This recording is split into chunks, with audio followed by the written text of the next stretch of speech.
Donc, bonsoir à tous. J'ai fait cette même présentation hier à l'Université Laval, donc j'espère que je vais être mieux rodée qu'hier, malgré que ça s'est vraiment très bien passé. J'avoue cependant que la population estudiantine de Laval était vraiment blanche, alors que je m'aperçois que ce soir, c'est un peu plus mixé. Je sais aussi qu'il y a eu beaucoup de réactions compte tenu du fait que c'était Carmen Chouinard qui donnait la présentation sur le féminisme islamique. Beaucoup ne savaient pas que Carmen Chouinard était aussi musulmane. Donc,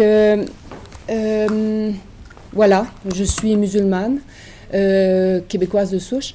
Et je suis doctorante à l'Université de Montréal en sciences des religions. J'ai fait une formation en philosophie au niveau du bac et de la maîtrise à l'Université Laval. Donc hier, c'était un retour aux sources de retourner à l'Université Laval pour ma présentation, mais ça, c'était il y a 30 ans. Donc même l'Université Laval a énormément changé depuis. La présentation que je vais vous faire ce soir, j'ai déjà publié un texte dans le livre qui s'appelle « C'est un collectif, Islam, regard en coin », qui a été aussi publié à l'Université Laval, où j'avais écrit un document sur le féminisme islamique. Mais ce que je vais vous présenter depuis, parce qu'il y a eu beaucoup de recherches, il y a eu d'autres avancées, je me suis largement inspirée de ce livre qui s'appelle « Féminisme islamique », qui est publié, c'est un collectif sous la direction de Zahra Ali. Cependant, pour ne pas être accusée de faire du plagiat, je dois dire que je m'en suis largement inspirée sans pour autant, quand je vais citer les auteurs, je vais vous dire de qui il s'agit, parce que j'ai quand même beaucoup utilisé les auteurs qui sont dedans. Si vous voulez vraiment étudier ce que je vais présenter en profondeur, je vous le conseille grandement. Mais si vous voulez vraiment comprendre la position, si vous voulez vraiment... Vous savez qu'on est dans un domaine où on parle de femmes racisées quand on parle maintenant des femmes musulmanes.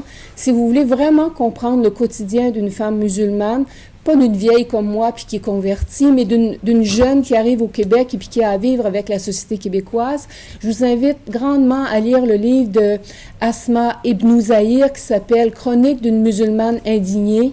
C'est un livre vraiment extraordinaire. Elle est arrivée ici en 1997 et vous allez voir tout le cheminement de la pensée, toute l'évolution un peu de la pensée par rapport aux musulmans ici au Québec à travers tout ce qu'elle a vécu. C'est entre autres les attentats du 11 septembre, à travers aussi la crise des accommodements raisonnables, à travers le projet de loi 60, parce qu'elle-même faisait partie de Présence musulmane.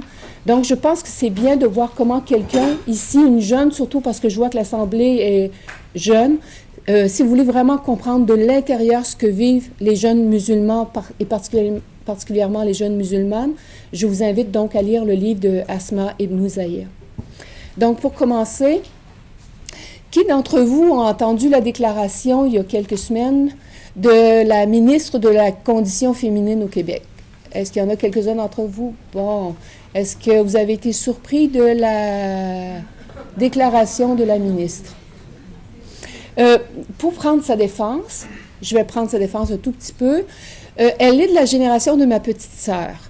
La génération de ma petite sœur à l'époque, quand moi j'étais une jeune femme, ma petite sœur était une adolescente, les féministes de cette génération-là étaient très, très revendicatrices. Et pour beaucoup même ce qu'on appelait le féminisme radical. Donc, pour Madame Thériault, qui était sans doute de cette génération-là, entre autres ceux qui voulaient discréditer la cause féministe, les traitaient toutes de, excusez, là, je vais être vulgaire, mal baisées. Ça, c'était l'image qu'on avait de la féministe, ou encore d'une clique de lesbiennes qui détestaient les femmes. À l'époque, c'était ça la vision qu'on avait du féminisme. Si Mme Thériault n'a pas fait de grandes études au niveau des nouvelles théories qui se fait en féminisme, donc il est peut-être normal, je mets entre guillemets, qu'elle ait pris cette position un peu craintive de ne pas se nommer féministe.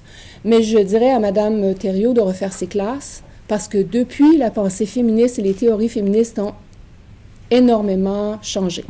Donc, pour aborder, là, je vais commencer vraiment le thème de ma présentation. Ah, vous m'entendez pas bien? Je sais qu'ici, c'est pour parce qu'on filme, donc je vais prendre le micro. Derrière, est-ce que vous m'entendez? Ah, OK, donc je vais prendre le micro. Ça va être... Maintenant, c'est mieux? Levez la main si jamais vous ne m'entendez. Je suis vraiment désolée, hein, je ne voulais pas vous priver de m'entendre. OK, donc je vais débuter. Donc, parlons brièvement du féminisme au Québec. Là, je vais vous mettre pour les jeunes. Ici, je vais vous mettre un peu à jour de ce qui s'est fait parce que au Québec, juste pour faire une petite ouverture. Donc, pour un grand nombre d'individus, féminisme et religion relèvent d'une antinomie. Amina Wadoud, une grande exégète musulmane, affirme que pour ces mêmes individus, féminisme et islam relèvent d'un oxymoron. C'est rien, c'est peu dire. Au Québec, le féminisme a véritablement débuté au sein d'organisations religieuses. Les Joséphine Marchand-d'Endurant, Marie Lacoste-Gérin-Lajoie, Caroline Béhic font un travail remarquable pour les femmes au sein de la Société Saint-Jean-Baptiste, pour ne nommer que celle-là. Durant plusieurs décennies, les femmes vont travailler à changer les choses à partir d'une base religieuse. La Deuxième Guerre mondiale et les bébés-boomers ont mené à la Révolution tranquille. Et les individus issus de cette génération ont souvent développé une aversion envers les religions. Certains l'expliquent par la mainmise de l'Église sur leur vie. En 2011, Christiane Pelchat, présidente du Conseil du statut de la femme, décrit dans un document, écoutez bien, « De tout temps, les femmes ont été infériorisées dans les religions qui reposent sur une organisation patriarcale. Les religions sont porteuses de discrimination à l'égard des femmes, et cela n'est pas seulement l'apanage du christianisme, dont fait partie le catholicisme, mais aussi des autres religions monothéismes que sont le judaïsme et l'islam, toutes basées sur une organisation patriarcale. » Vous voyez, c'est ça la perception qu'ont les femmes de cette génération de la religion et du féminisme. De nombreuses femmes et hommes de cette génération entretiennent donc l'idée que les femmes qui persistent à pratiquer une religion ne peuvent être féministes. Ces individus ne font pas la distinction entre les religions et les pratiques, les dogmes, les interprétations issues soi-disant de ces mêmes religions. Je vais oser une généralisation en disant que les féministes québécois, les féminismes québécois, issus de la période de la Révolution tranquille, étaient blancs, bourgeois et anti-religieux.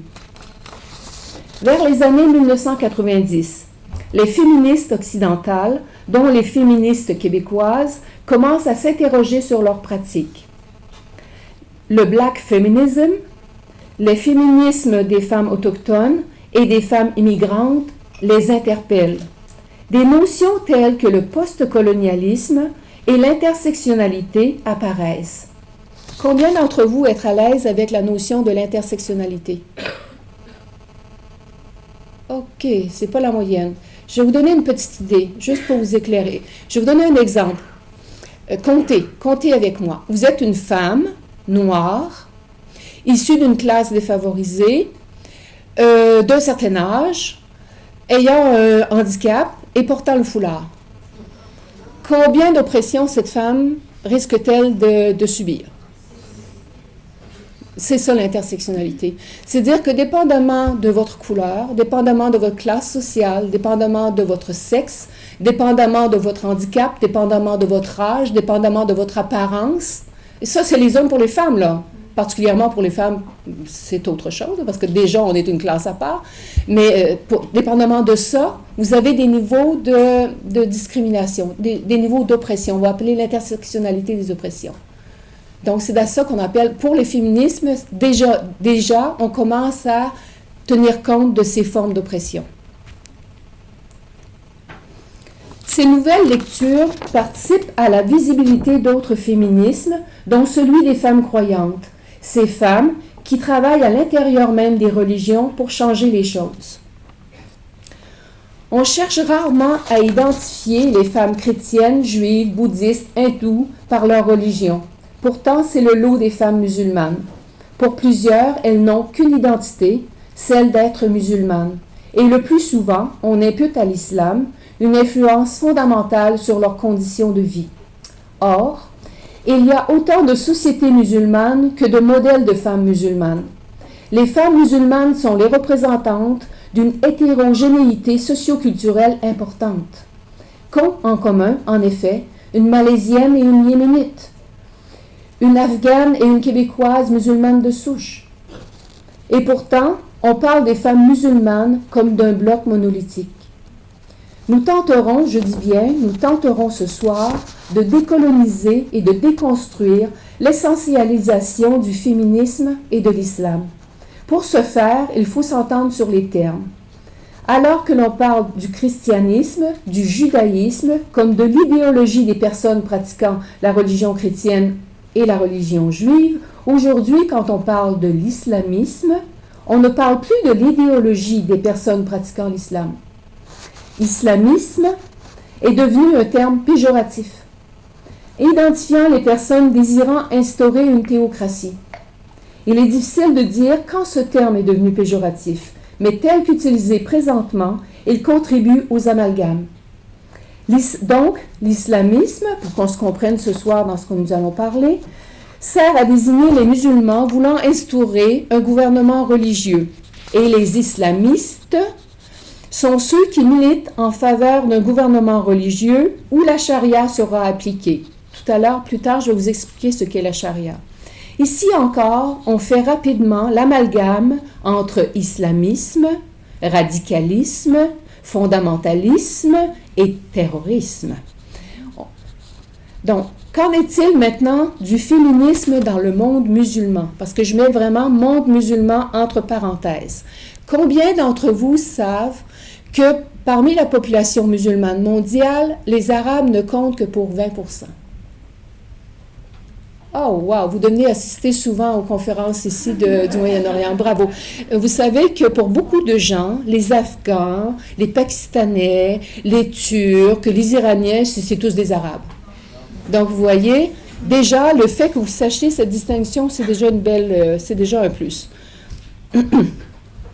Maintenant, vous allez me trouver peut-être un peu fatigante, mais pour qu'on s'entende bien, parfois je vais prononcer le ist et le isme et le ik pour qu'on sache vraiment bien de quoi je parle, parce qu'il ne faut pas confondre les termes.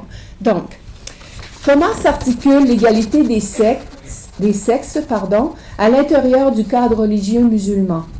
On peut dire qu'il se décline sous 3 angles: laïque, islamiste et islamique.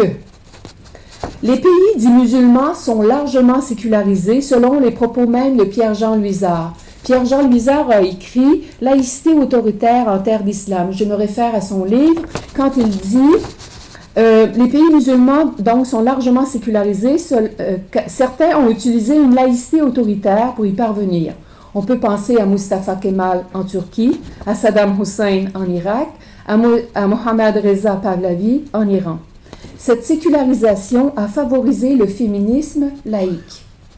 Les luttes des pays musulmans pour obtenir leur indépendance a favorisé aussi ces féminismes laïques. Durant ces luttes, les femmes ont combattu au coude à coude avec les hommes et elles ont pour la plupart occulté la religion. Ce sont des femmes ayant une lecture de la laïcité très semblable à celle de Mme Pelcha, du Conseil du statut de la femme que je vous ai nommé tout à l'heure. Au Québec, on peut nommer par exemple des femmes comme Leila Ben Salam, Leila Lesbet, Nabila Ben Youssef, Yasmine Chouakri et Jamila Ben Habib. Des contextes géopolitiques ont provoqué l'apparition de mouvements islamistes, dont la guerre d'Afghanistan de 1979 à 1989 avec l'apparition des talibans, la révolution islamique d'Iran en 1979 et la révolution et la guerre civile d'Algérie avec l'élection du Front islamique du salut en 1991, pour ne nommer que ceux-là. Donc, c'est dans ces contextes géopolitiques particuliers que sont apparus les féminismes islamistes qui essentialisent les genres, prônent un féminisme de la complémentarité, une ségrégation des sexes dans l'espace public, dans les tâches publiques et privées, et ils prônent des gouvernements religieux. Mais les féministes dont je vais vous parler ce soir, ce sont les féminismes islamiques. Les féministes islamiques, quant à eux, se déclinent selon les pays, les circonstances. Ils ne revendiquent pas de théocratie. On parlera alors de féminisme égyptien, marocain, indonésien. Margot Badran définira ces féminismes comme un discours et une pratique féministe qui s'articule à l'intérieur d'un paradigme islamique. Il tire sa compréhension et son autorité du Coran, recherchent les droits et la justice pour les femmes et pour les hommes dans la totalité de leur existence. Un de ces féminismes est apparu en Iran au début des années 1990. C'est à partir d'une revue, Zanan, en farsi qui veut dire femme, que des femmes luttèrent pour faire reconnaître des droits que la révolution islamique leur avait enlevés. En général, ces féminismes sont l'œuvre de femmes érudites et militantes qui se réapproprient le savoir religieux et l'autorité religieuse liée à ce savoir. Elles partent du principe que la révélation coranique est porteuse de l'émancipation des femmes.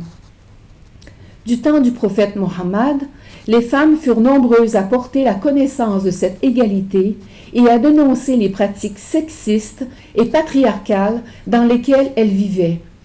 Khadija, Aïcha, Salama se distinguèrent pour ce qui est des droits des femmes et les révélations coraniques leur ont donné raison.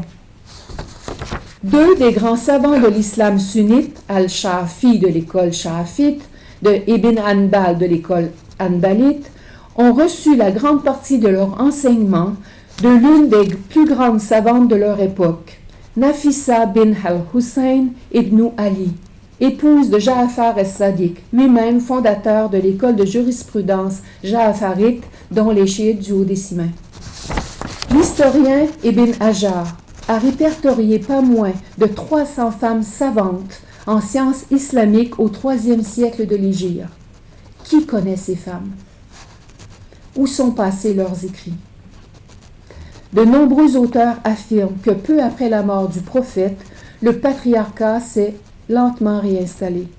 En effet, dès le IXe siècle, les écoles de jurisprudence, tant du côté sunnite que chiite, se sont pour ainsi dire fermées aux interprétations nouvelles. Et les lois se sont rigidifiées.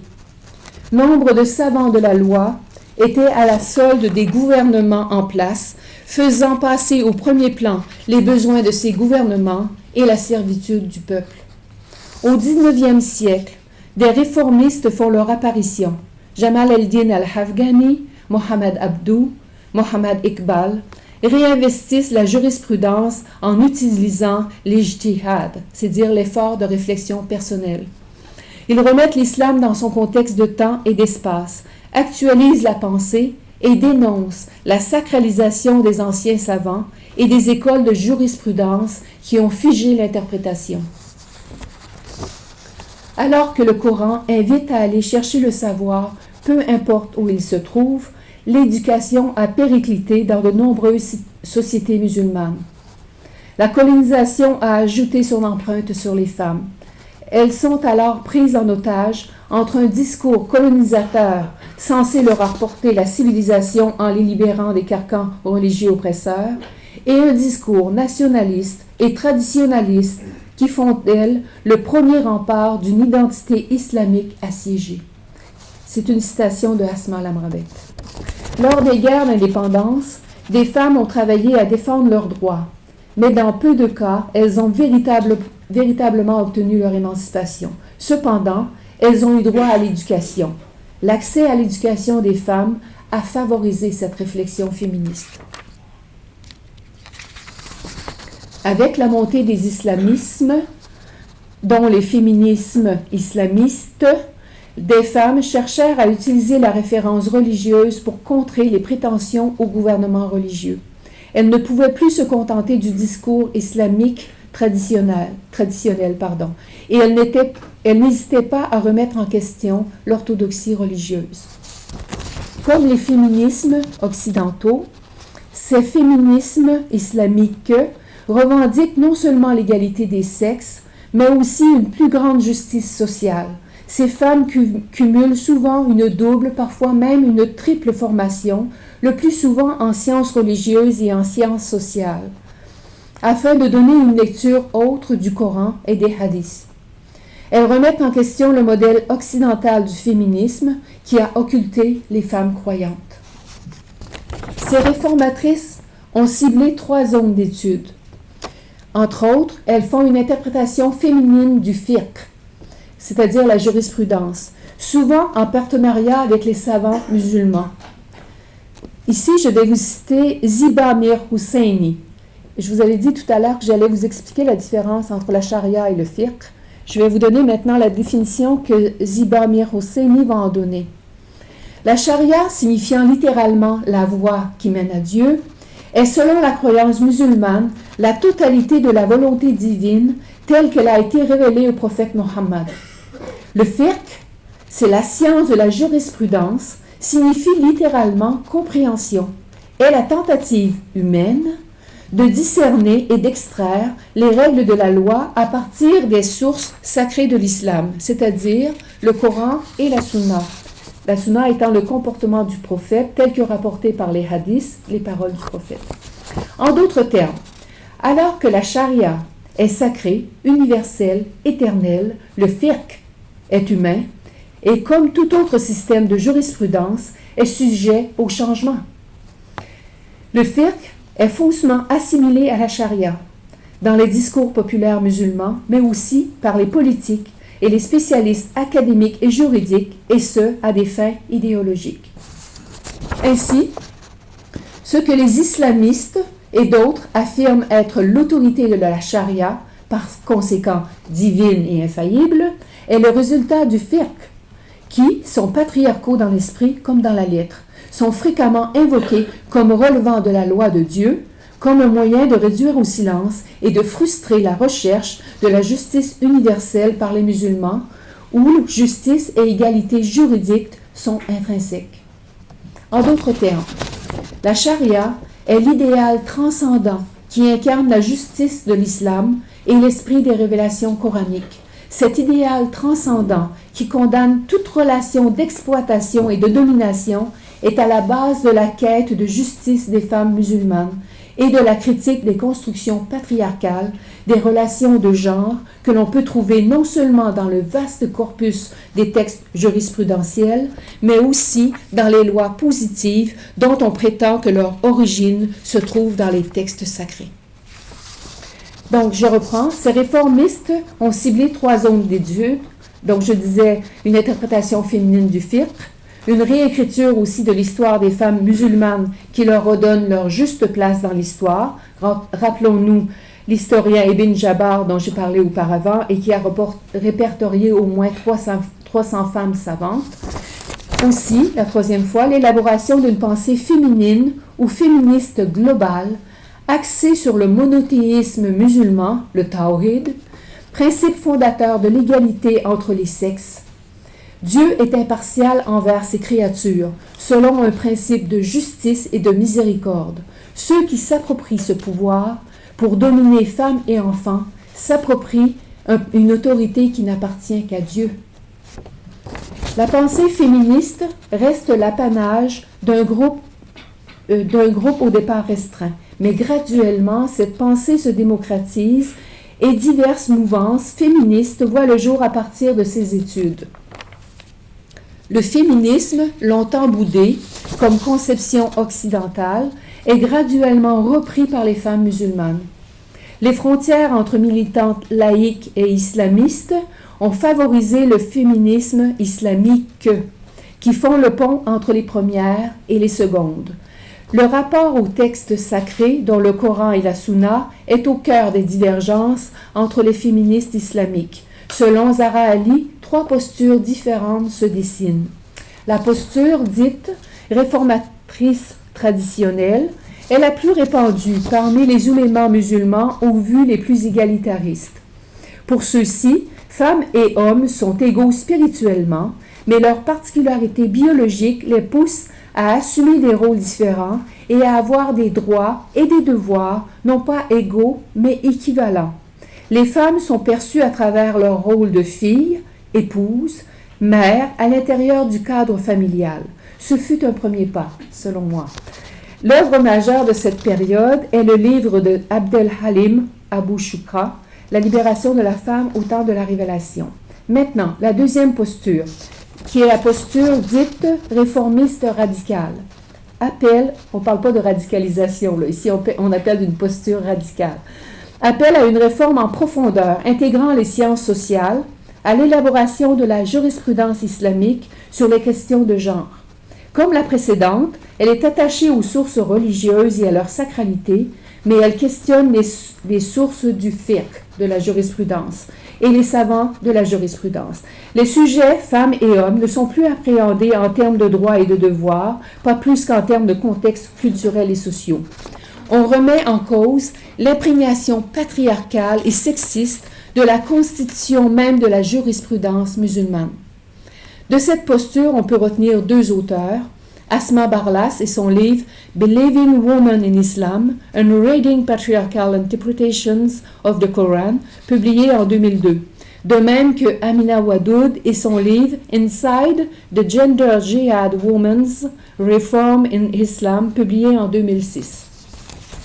La troisième posture, la posture dite réformiste libérale, est la plus fréquente chez les féministes de culture musulmane, qui, sans revendiquer nécessairement une pratique religieuse telle que définie par l'orthodoxie, se considérant de culture et ou de religion musulmane. Cette posture s'attache plus ou moins aux textes religieux, beaucoup plus au Coran qu'à la Sunna. L'islam est vu comme un ensemble de principes philosophiques et éthiques, ne nécessitant pas nécessairement une jurisprudence.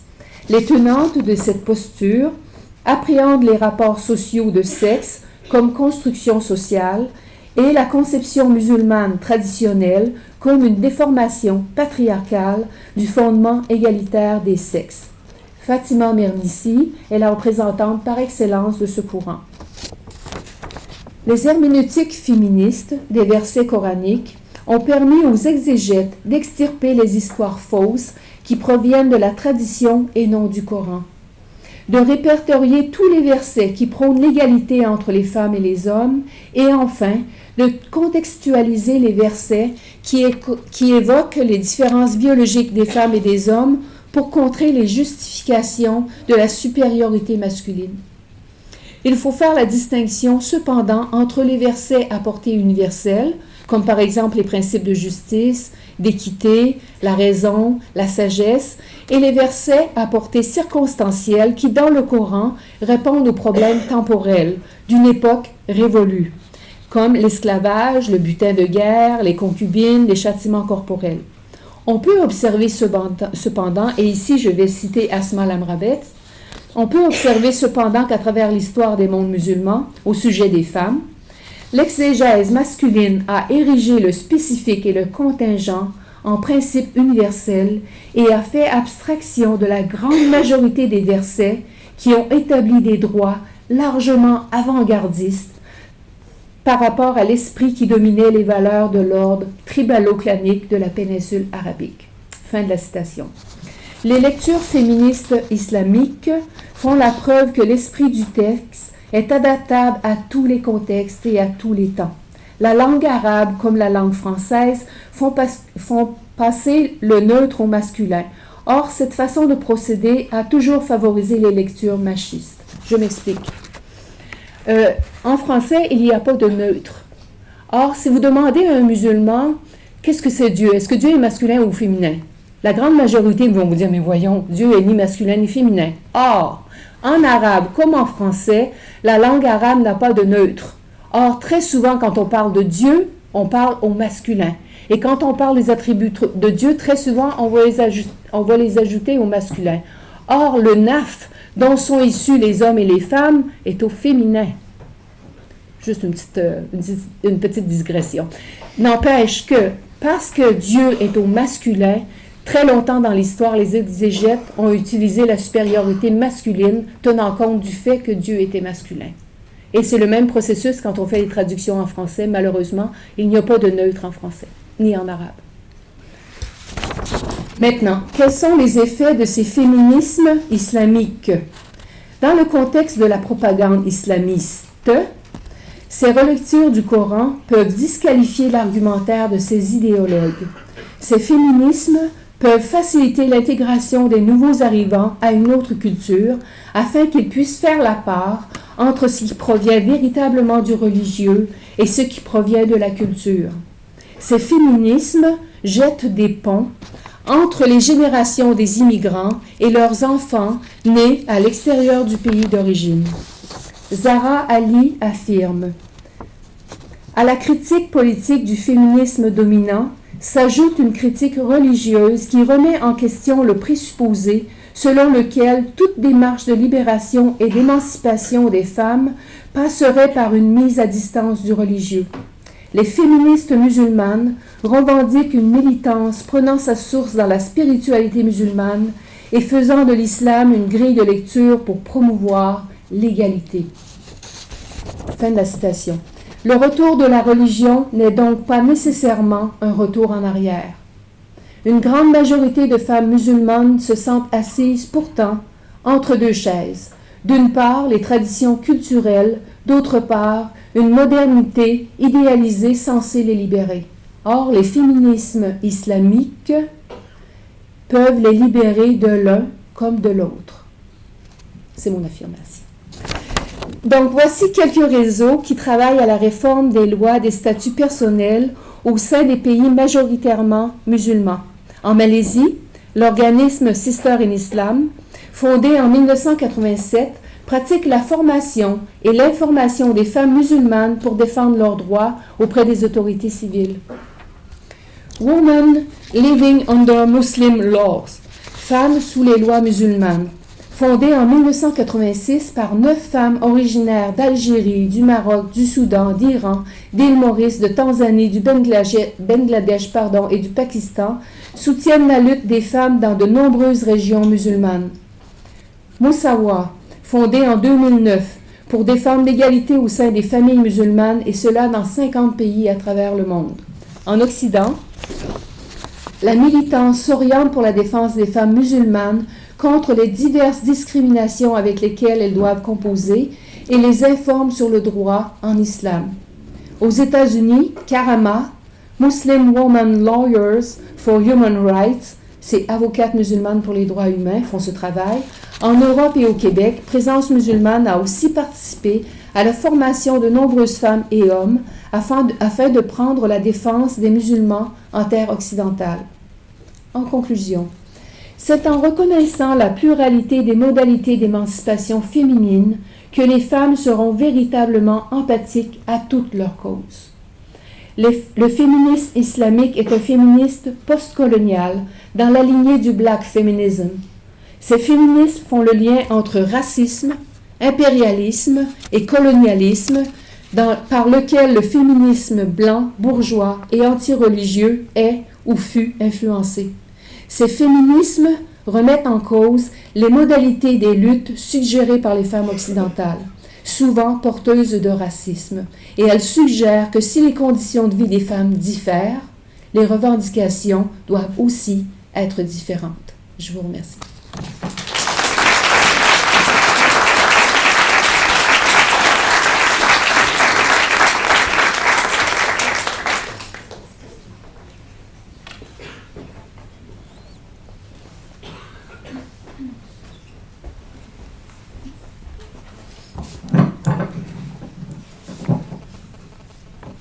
Merci à vous pour cette inspirante conférence qui fut synthétique et très riche. Nous allons maintenant prendre des questions, s'il vous plaît. Donc, je vous demanderai de vous lever, de vous présenter, puis d'être succinct dans votre question, que ce ne soit pas trop long, puis que ce soit vraiment clair. Et si possible, un garçon et une fille, c'est-à-dire un homme et une femme, histoire de donner la chance à toutes et à tous. Oui.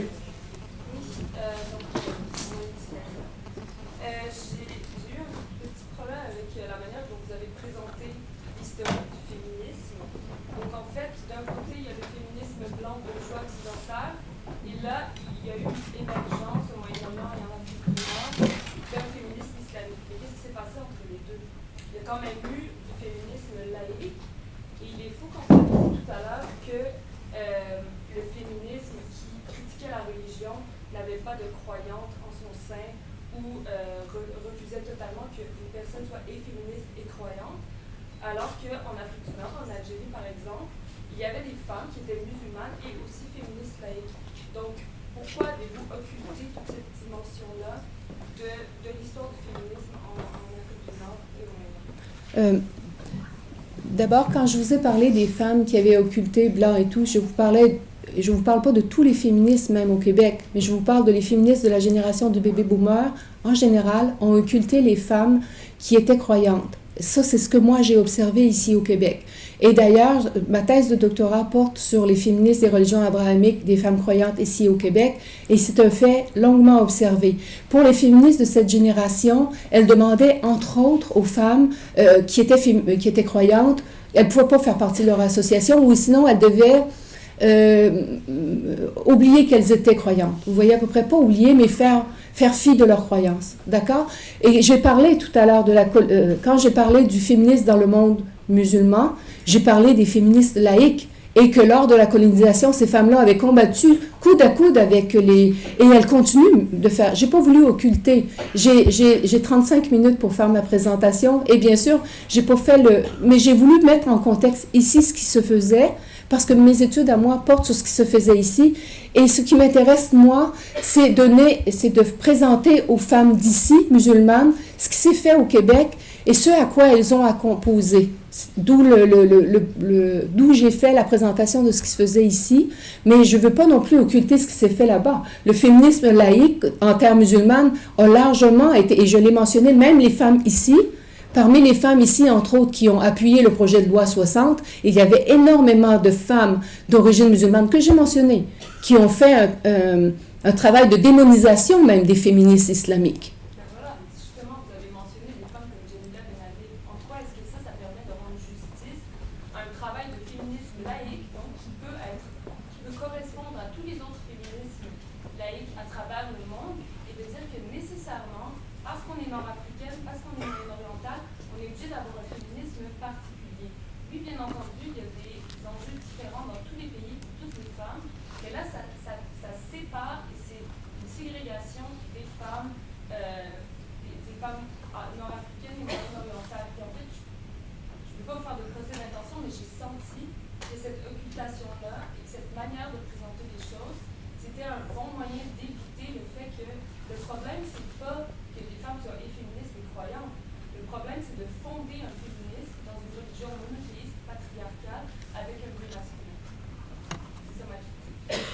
OK, mais comme je pense avoir quand même montré comme de quoi les féministes laïques, présentement en terre musulmane, les féministes laïques et les féministes islamistes, très souvent, c'est les féministes islamiques qui vont faire le pont entre ces deux tendances pour arriver justement à avoir une vision plus englobante. Comme ici, dans le monde arabe, les féministes laïques, très souvent, ont voulu occulter la religion et ont voulu très souvent imposer une laïcité autoritaire. Là,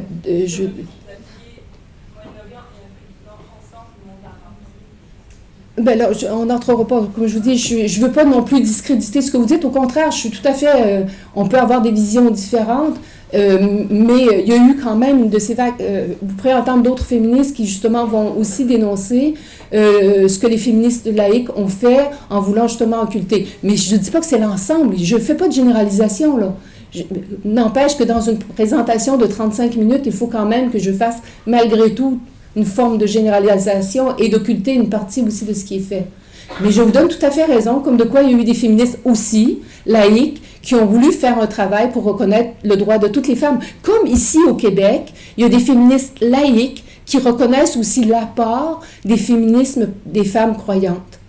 Aussi. Je ne veux pas les occulter, ni un ni l'autre, mais je parle quand même d'une génération, dont entre autres les Christiane Pelchat, dont entre autres les Pauline Marois, dont entre autres toute cette génération qui avait vraiment occulté tout ce que les femmes croyantes faisaient de l'intérieur même des religions pour changer ces religions. Est-ce que c'est correct? Oui? Okay. Autre question? Allez-y.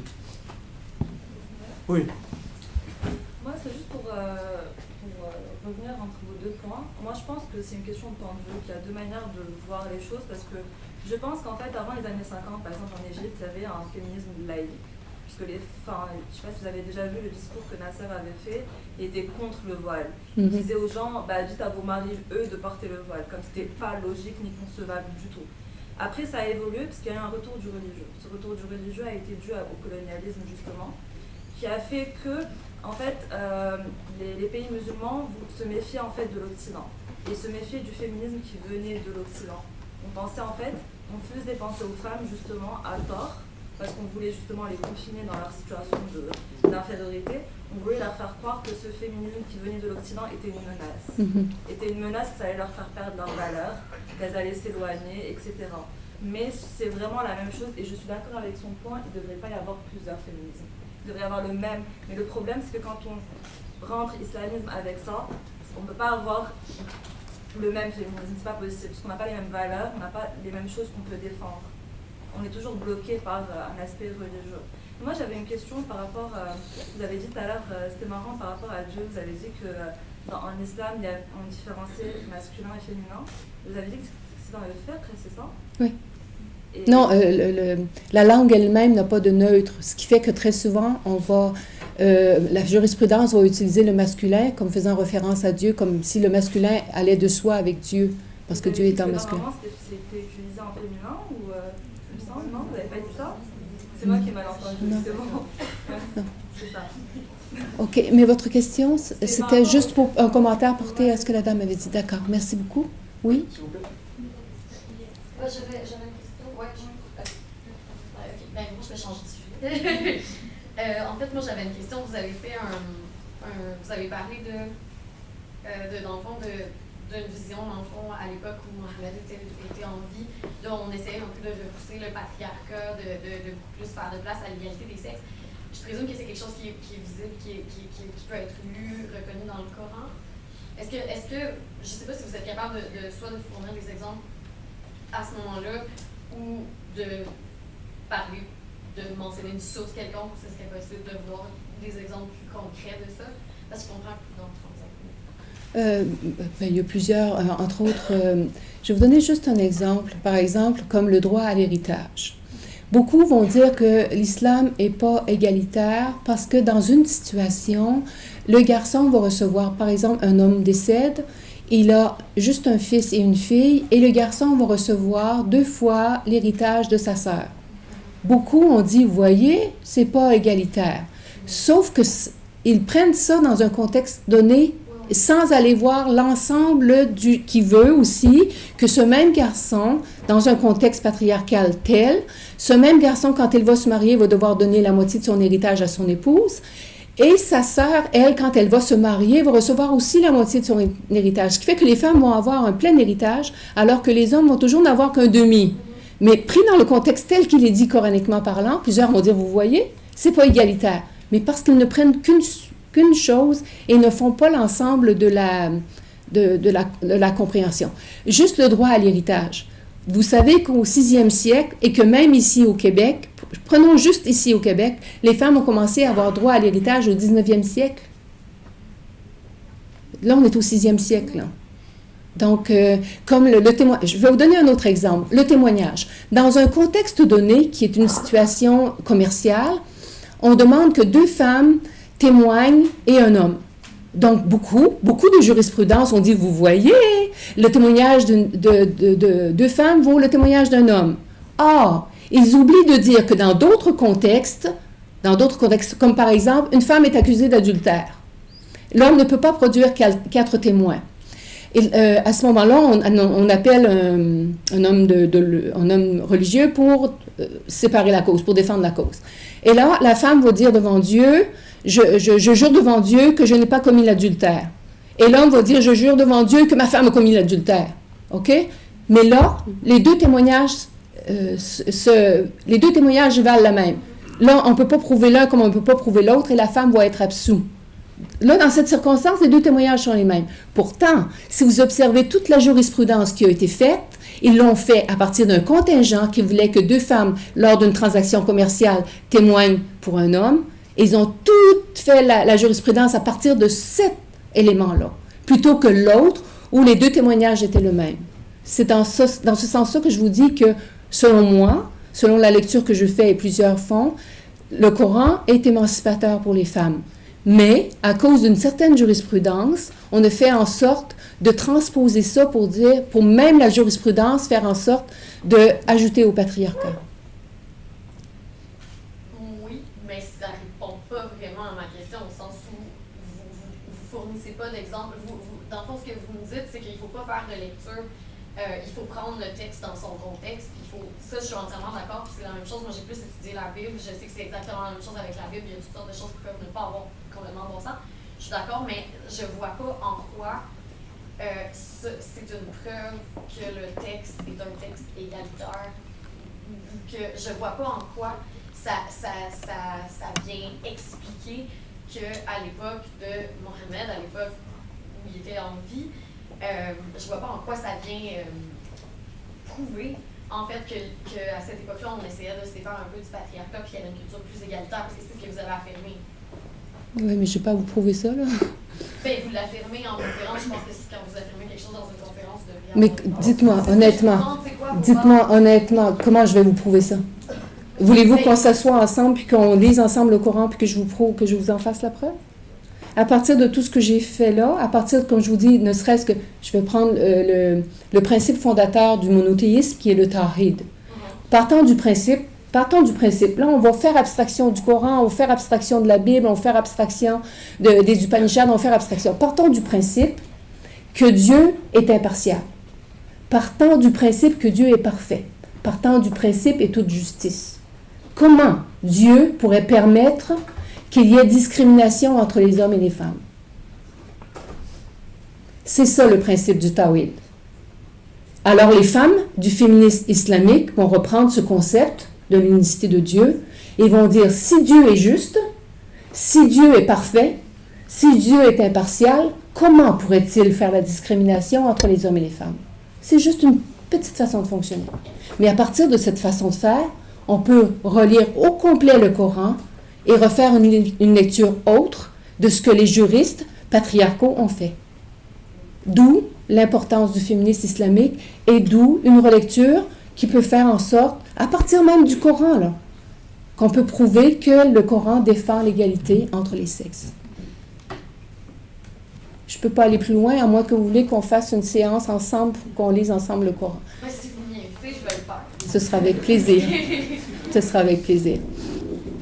Il y avait une dame ici auparavant, mais je vais venir ensuite à vous, si vous permettez. Oui.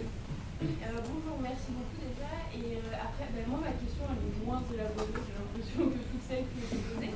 Mais j'ai pas vraiment de culture par rapport à tout ce qui est un peu l'islam. Et moi, dans ma vision occidentale, c'est surtout le voile qui me vient en tête quand on parle de féminisme et d'islamisme. Et en islamisme,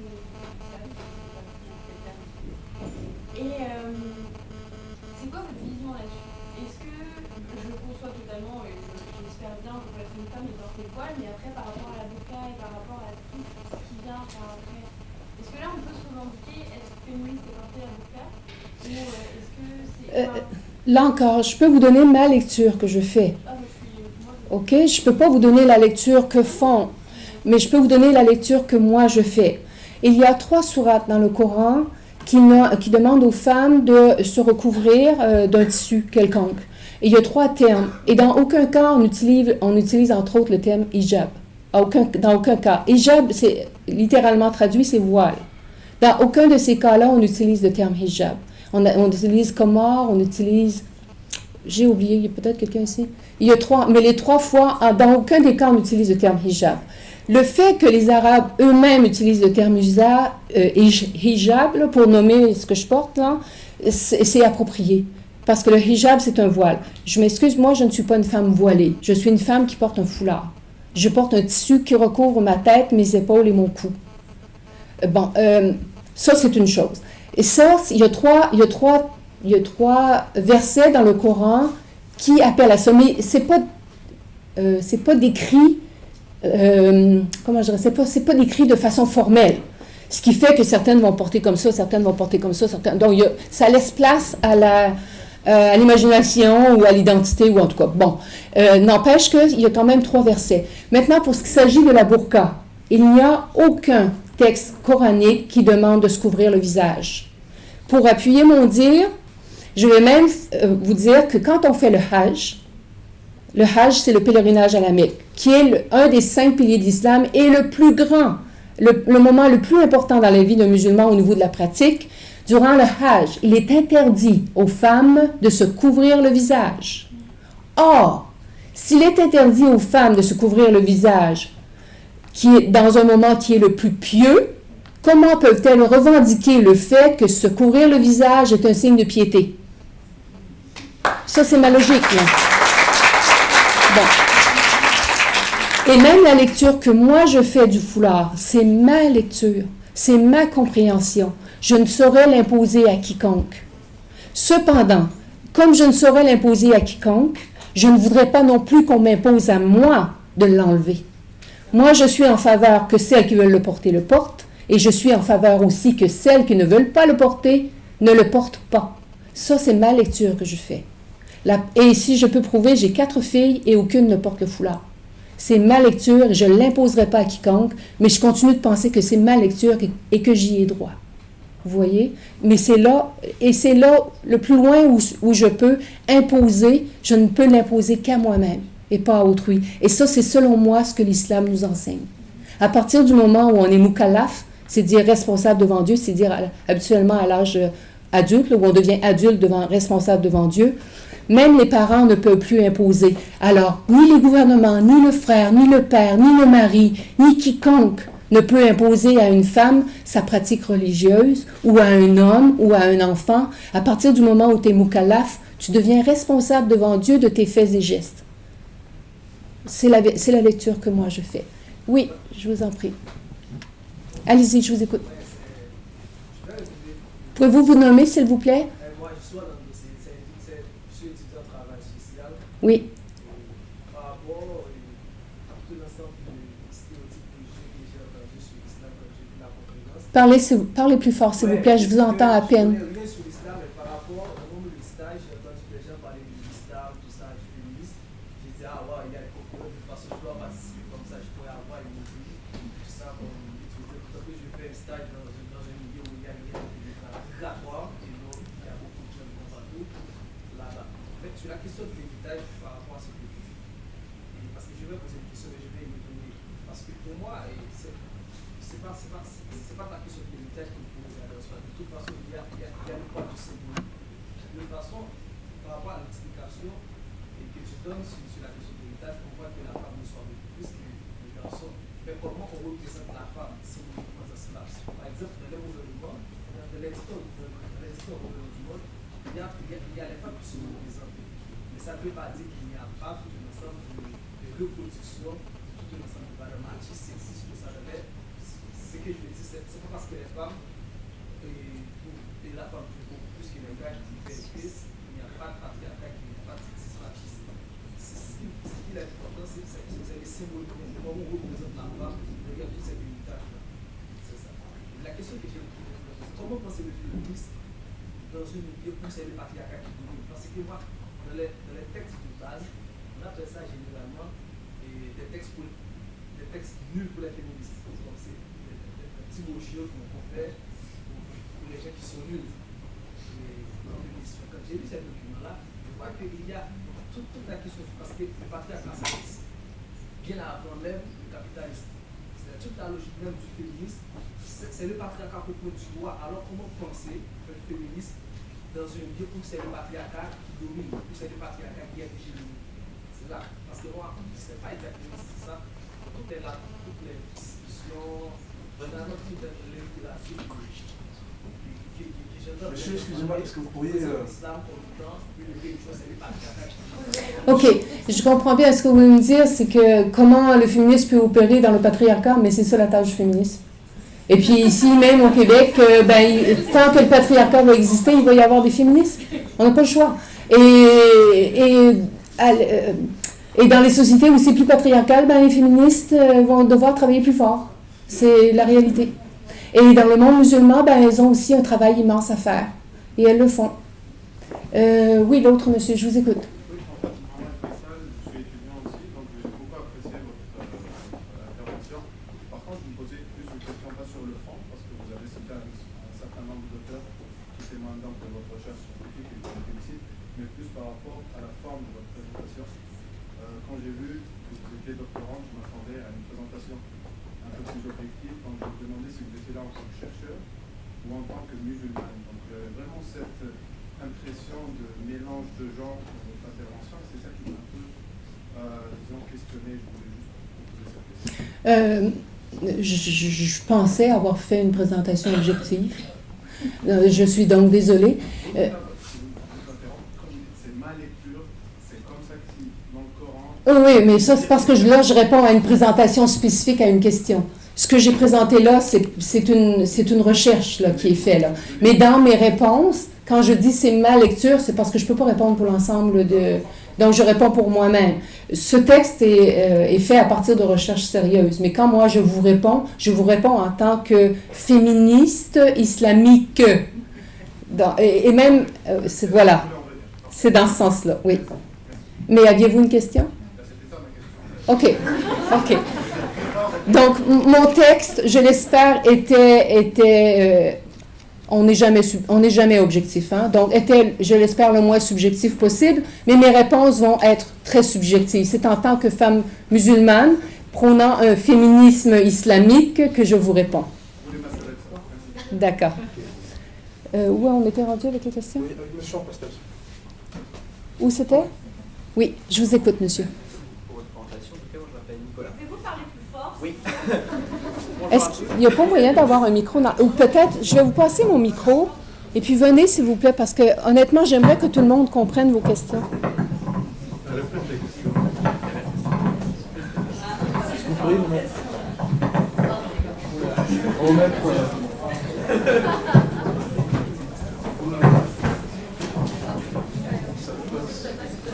Oui, allez-y, il y en a encore un peu.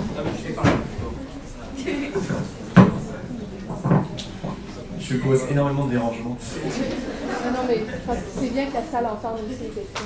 Alors, premièrement, je vous remercie beaucoup pour votre présentation qui était très très intéressante. Moi, je m'appelle Nicolas, je termine ma maîtrise de sciences politiques. Bonsoir, N'ayant Nicolas. aucun problème avec la recherche-action. J'aimerais avoir votre avis sur, selon vous, est-ce que les textes coraniques ont un potentiel émancipateur plus important que finalement toute l'élaboration libérale qui s'est développée depuis le XXe siècle? Aujourd'hui, dans un pays typiquement libéral, qui a été guidé par un féminisme plutôt laïque, même si vous avez fait une grossière, résumé très bien, mais effectivement très succinct au début de la présentation. Mais pensez-vous par exemple que l'utilisation des textes sacrés peut avoir un potentiel émancipateur plus important que la construction strictement humaine du libéralisme? C'est ma question. Je pense que les deux doivent travailler ensemble. Honnêtement, je pense que les deux doivent travailler ensemble. Et puis que ça va... Je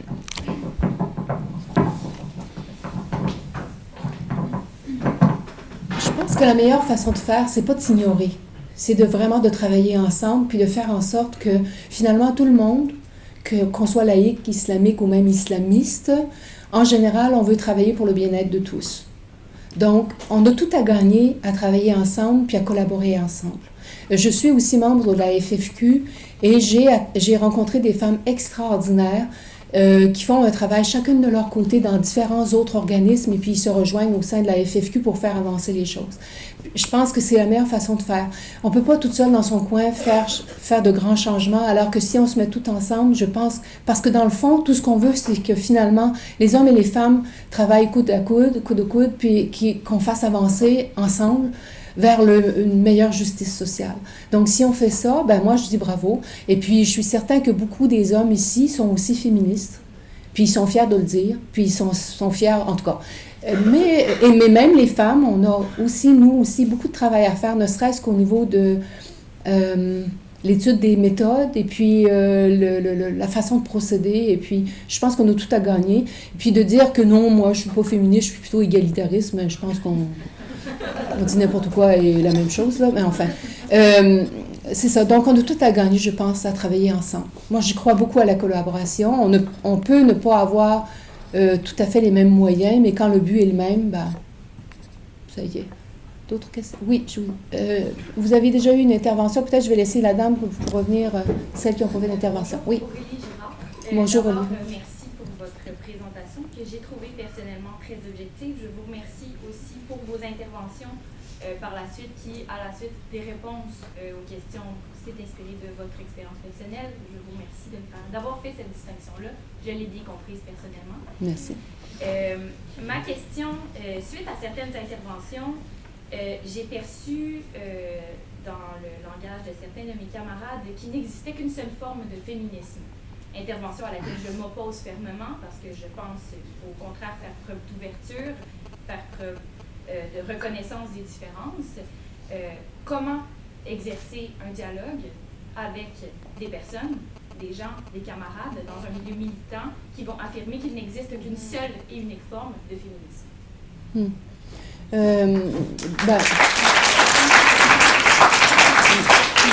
Honnêtement, moi, c'est ce avec lequel j'ai à composer depuis des années que je fais du travail sur le terrain.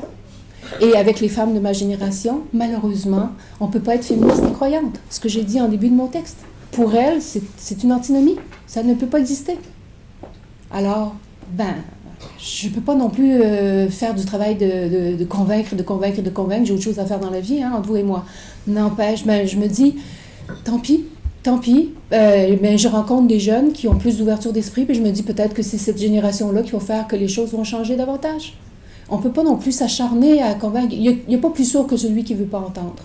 Donc, alors il faut continuer, puis à persévérer, puis peut-être que ça va tomber dans d'autres oreilles, puis que le travail va se faire de façon différente.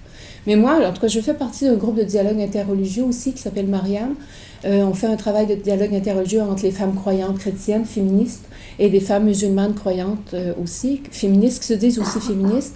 Puis je pense aussi qu'on peut faire un travail extraordinaire là-dedans. Mais même au sein de ce dialogue interreligieux, la différence entre le groupe majoritaire et le groupe minoritaire existe aussi. Donc, il ne faut pas se raconter des histoires, là. Le féminisme blanc, laïque et anti-religieux existe encore bel et bien au Québec. Et puis, le patriarcat existe encore bel et bien au Québec. Donc, on doit travailler sur tellement de plans, mais il ne faut pas baisser les bras. Puis, vous êtes des jeunes, puis j'ai pleinement confiance, en tout cas, que les choses avancent. Oui, je vous écoute.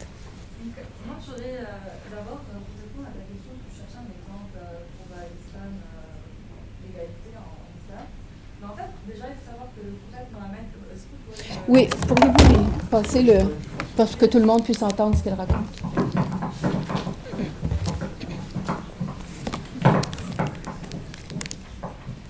Donc, juste pour... juste pour répondre à ta question, en fait, le prophète Mohammed, en fait, il avait une femme, Khadija, et sa femme, en fait, c'était une commerçante, déjà. Dans un contexte où les femmes n'avaient pas le droit de faire du commerce. Du tout. Donc, dans son vivant, lui, à l'époque de l'arrivée du Coran et des versets coraniques, sa femme, il l'encourageait à aller dans un milieu d'hommes. Donc, déjà, je pense que ça va côté égalité. Donc, déjà, et ensuite, j'ai des questions à vous poser personnellement, parce que je veux vraiment des réponses de votre expérience, parce que je me pose ces questions moi-même. Et vous parlez tout à l'heure de questions d'interprétation. Je suis totalement d'accord, c'est vraiment le problème, c'est une question d'interprétation. Moi, par exemple, je sais que par rapport, là, je vais m'intéresser au voile et à la polygamie, ces deux sujets, j'ai envie d'en savoir plus.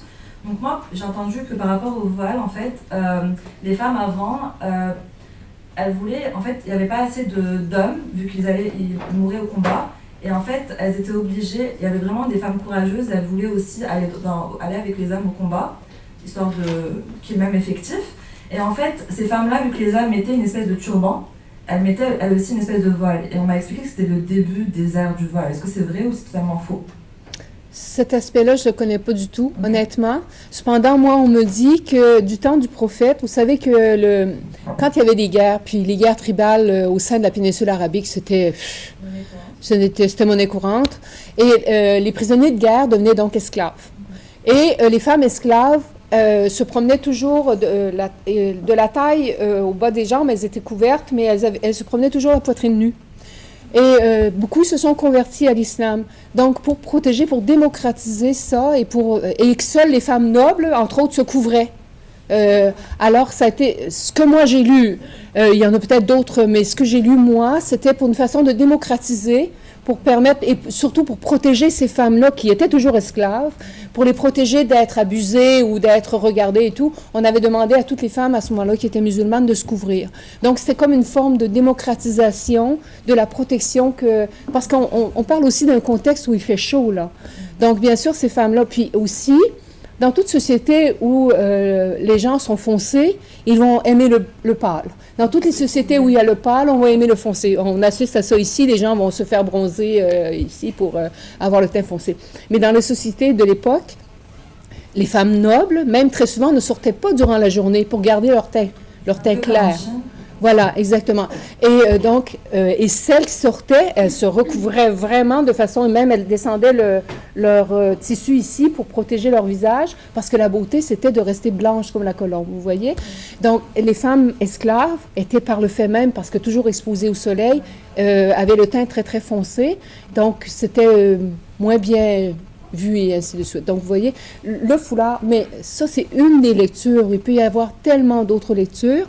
Cependant, vous savez que le Coran ne dit pas, quand on fait la prière, comment les femmes et les hommes doivent s'habiller. C'est les hadiths qui le disent. Cependant, dans le Coran, dans les hadiths, suite aux 3 versets où on parle aux femmes de se recouvrir, il a été aussi imposé aux femmes, quand elles font la prière, de se couvrir complètement pour qu'on ne voit que leur visage et leurs mains et les pieds. Peut rester à vue seulement les mains, les pieds et le visage. Et après ça, donc, une femme, la lecture que moi je fais, mais comme je vous dis, c'est ma lecture. Si moi je veux en tout temps être prête à faire ma prière, je dois, donc, je m'habille de façon à, peu importe le lieu où je vais être, je vais pouvoir faire ma prière parce que je suis habillée selon le code vestimentaire qui est demandé. Mais ça, c'est pas coranique, ça vient vraiment des hadiths. Certains vont donner cette même sacralité aux hadiths, d'autres non. Donc, je vous dis, c'est selon la lecture. Mais comme je vous dis, pour le recouvrir, c'était davantage pour démocratiser le fait de protéger même les femmes esclaves. Et pour la polygamie, est-ce que c'est écrit dans le hadith, dans le Coran? Parce que justement, c'est écrit dans le Coran. Le seul verset coranique, est-ce que vous m'entendez, même si je n'ai pas le micro? Je sais que j'ai une voix qui porte, là. Le seul verset coranique qui parle, dans le verset coranique où on parle que l'homme peut avoir jusqu'à 4 femmes, le verset commence « Et pour les orphelins ».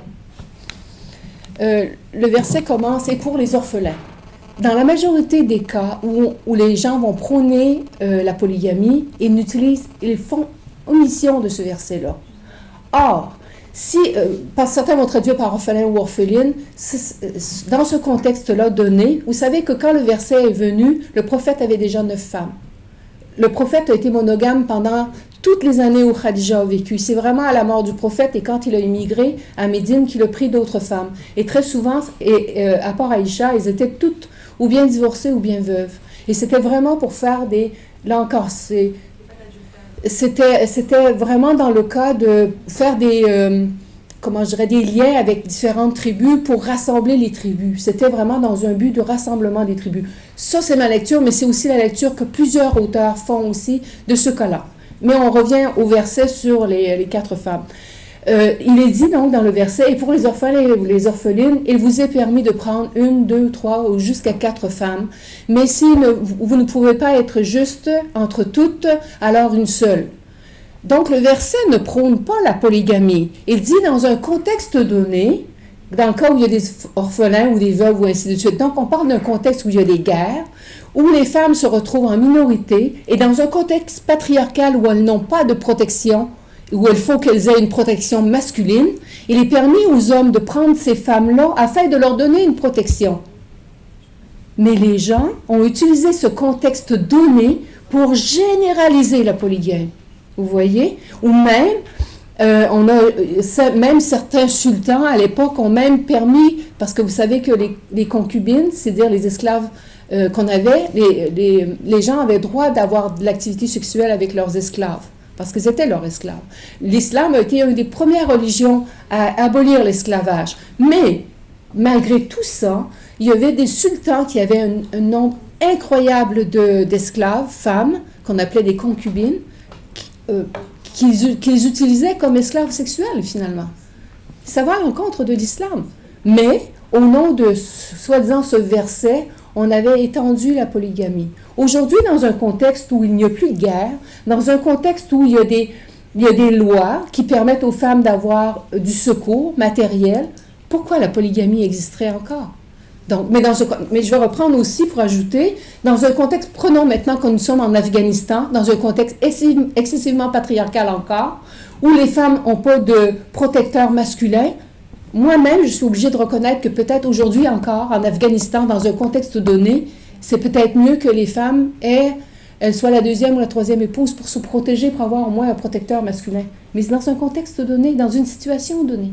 Mais c'est dit même que le prophète avait dit que lui, il avait une préférence pour une de ses femmes, qu'il ne pouvait pas les aimer de la même manière, et que lui-même, il se disait qu'il était impossible pour lui. Ça, c'est un hadith qu'on a rapporté, soi-disant, de Aïcha qui se disait qu'elle était la préférée. C'est Aïcha qui le dit. Est-ce que c'est le prophète? Bon. Et là encore, est-ce que c'est un hadith Hassan ou est-ce que c'est un hadith, on ne le sait pas. Moi, je suis très prudente avec les hadiths. Et je me dis, si le prophète était honnête, et si le prophète était le prophète, il n'aurait pas pu privilégier une de ses femmes par rapport aux autres. La preuve en est, c'est qu'il est resté fidèle à Khadija durant toute sa vie. Donc, bon, je vous écoute. C'est juste pour je m'appelle Ilias, je suis ingénieur. C'est juste pour répondre à la question du voile.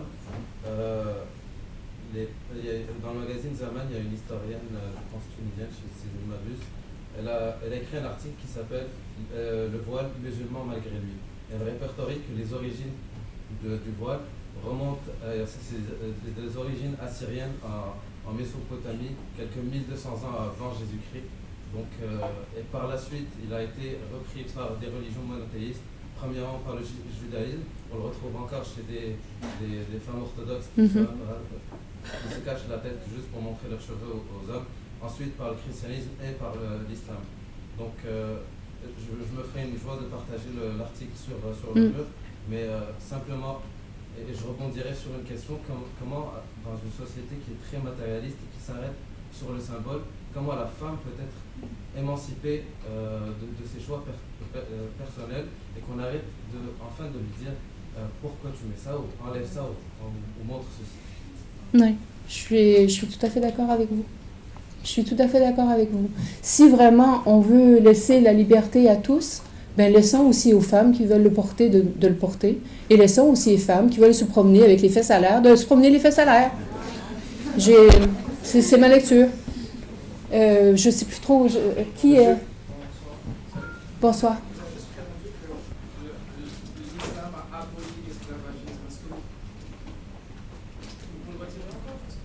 Oui, l'islam a été le premier à faire la promotion de l'abolition de l'esclavage. Je ne dis pas qu'il a aboli, je dis qu'il a fait la promotion de l'abolition de l'esclavage. Non, mais il le fait quand même, il a été parmi les premières religions à favoriser l'abolition de l'esclavage. Et le prophète lui-même a tout libéré ses esclaves et a encouragé tous les musulmans à libérer leurs esclaves. Oui. Et qui dit parole de prophète, il a encouragé tous les musulmans à le faire. Donc, voilà. Mademoiselle au fond. Oui. J'ai beaucoup aimé votre présentation. Moi, ma question, elle a aucun rapport avec ce qu'on a échangé jusqu'à présent. C'est plus, Laura, c'est juste pour savoir qu'est-ce que vous penserez des 10 prochaines années dans l'idéal de poursuivre le mouvement féministe islamique. Islamique. Voilà.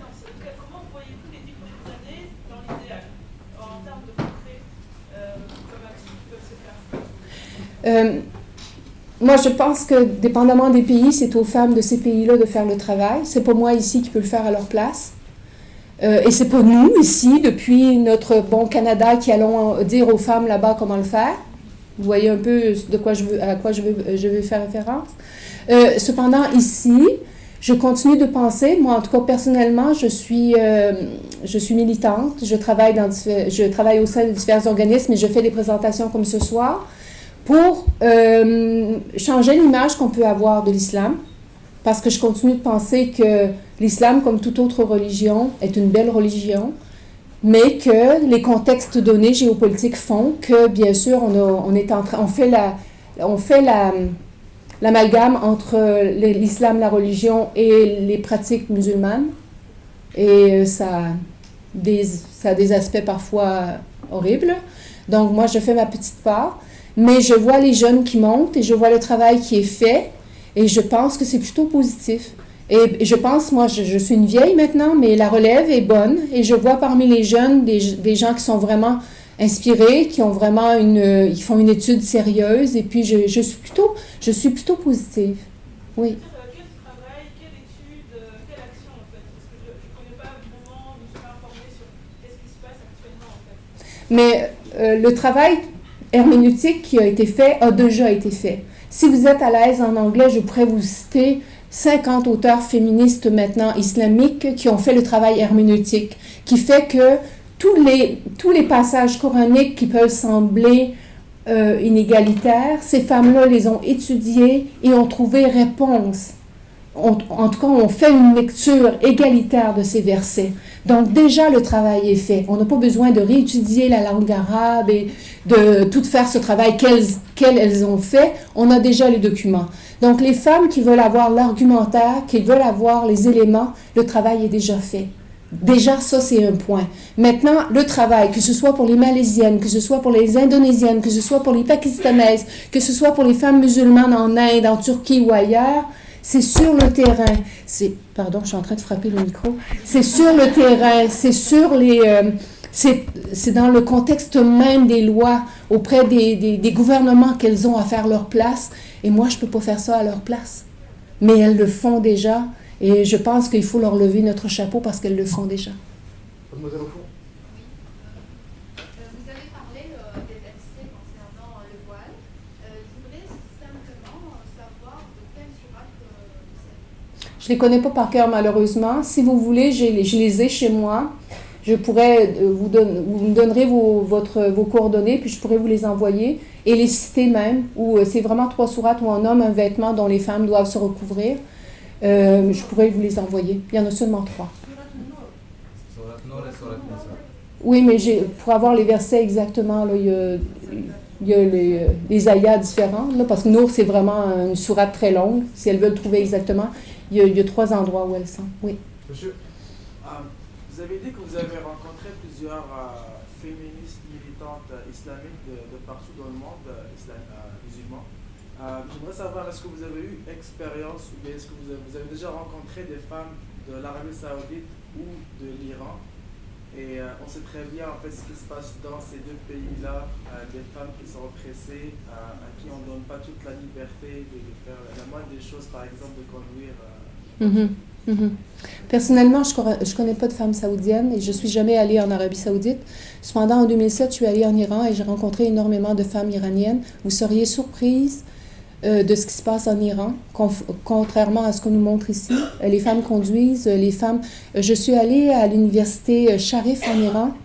Mon mari qui est là est grand professeur à Polytechnique. Il allait donner une conférence à l'université Sharif, qui est une grande université en génie à Téhéran.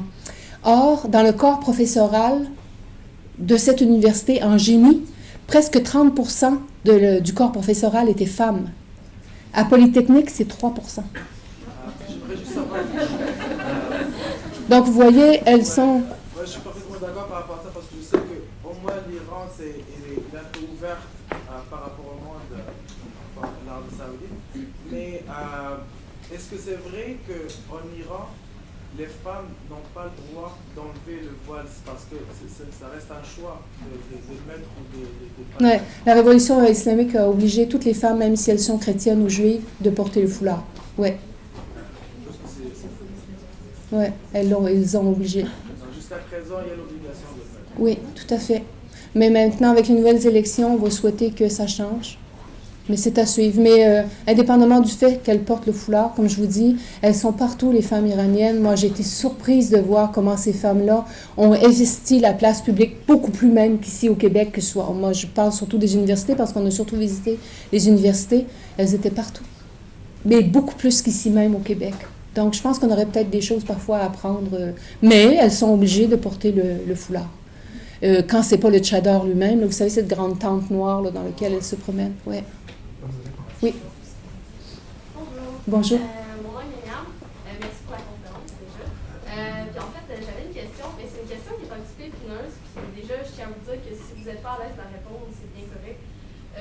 En fait, moi déjà, dans ma famille, ma mère est très religieuse. Moi, je suis laïque. Et puis, on se respecte beaucoup entre nous. Et en fait, le seul point de discorde qu'on a, c'est la question de l'accès à l'avortement. Et je me demandais, en fait, vous, c'est quoi votre point de vue sur le sujet? Puis, comme je vous ai mentionné, là, si vous n'êtes pas à l'aise de répondre... non, il n'y a pas de problème. Même selon certaines écoles d'interprétation musulmanes, tant et aussi longtemps que le cœur de l'enfant ne bat pas, il y a possibilité d'avortement. presque la majorité des écoles d'interprétation le permettent. Cependant, contrairement à d'autres religions, l'islam a toujours permis la contraception. Donc, à moins d'un cas d'inceste ou de viol, les femmes ne devraient pas se retrouver enceintes.